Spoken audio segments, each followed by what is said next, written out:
These are the most perfect low-carb and keto pancakes, but to create the recipe was a journey. After years of eating pancakes that tasted like cardboard, and batters that easily burned, batters that were too thick, batters that were quite ugly, batters that were too watery, or simply pancakes that were too large and thus burned as they cooked, and pancakes that were extra and posed their own set of problems. He even tried pancake art, but frankly, the results were terrifying. So he decided to reference the literature for fluffy pancakes, and began with this first iteration. 2 eggs separated, yolks from the whites. He removes the chalazé for extra puffiness and sets his yolks aside. And instead of using a whisk, he opts for a machine, because he's a human, and is already doing all the work.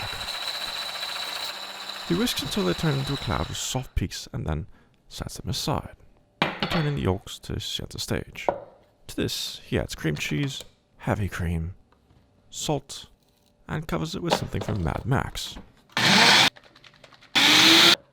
Once it's been mixed, he adds cinnamon, baking powder, sweetener, vanilla, almond flour, and most importantly, xanthan gum, the binder of the chaos. The cap struggle is real. He grabs a skillet and places it on the stovetop and lights it to low heat. And cleans, because ants. This mixture is a bit dry, so he adds some of the egg cloud to it and mixes again. And he flips it, like a blizzard in a Dairy King. This version of the batter is a bit thick, much like he is. Either way, he adds the peanut butter-like substance to the egg mixture. Then, using a spatula, he carefully folds it in. In this manner, he attempts to preserve the airiness. For the next part, you could use a ketchup bottle. However, he will be using a squeeze bottle and filling it with this slow, world-conquering goo. Any day now. Boop. Health code violation. He screws the nipple top onto the bottle and measures the temperature of the skillet. Ideally, it should be about 400 degrees Fahrenheit, which it is, so he rubs it with butter.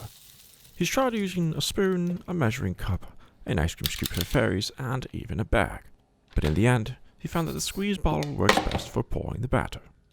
And like all pancakes, the first one always turns out poorly. This one looks like poop. It's evident that these puff quite a bit, but they're not very pretty. He even attempts to measure for consistency. However, his skillet has become too hot, so he lets it cool and sets the heat to the lowest setting. Once ready, he butters the skillet again and works to add the batter in circles. After 2 to 3 minutes, he flips it and cooks it for another minute, and then removes it, creating a stack of cakes on a plate. And if you so happen to make an ugly one, simply stick it in the middle. No one will know. You must also be wary of bottle flatulence. It creates pancake confetti that burns black like his soul. With the last pancake of the test batch, he moves back to the cutting board. Once there, he adds a knob of cow butter, not duck fat or bacon butter, and permits engineers to take precise and accurate measurements. For science, of course. And like any good scientist would suggest, he must cut it open to study. And so, the cakes are cut in half and fanned. Although they look delicious and they were, there are a few problems. 1, some are thick and some are thin, and 2, they're not all the same size. So, he returns to the literature. He makes precise calculations, drinks coffee, sleeps, drinks more coffee, reads some more, and finally, a new formula. This variation uses the same ingredients, slightly different quantities, and slightly different methodology, but much less cleanup.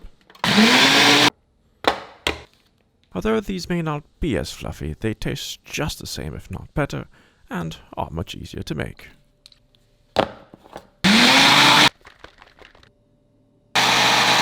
You could say it's the lazy version.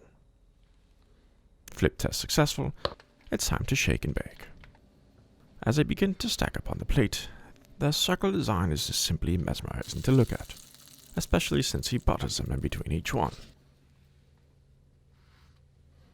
Once complete, they yield this beautifully perfect stack of pancakes, except this one.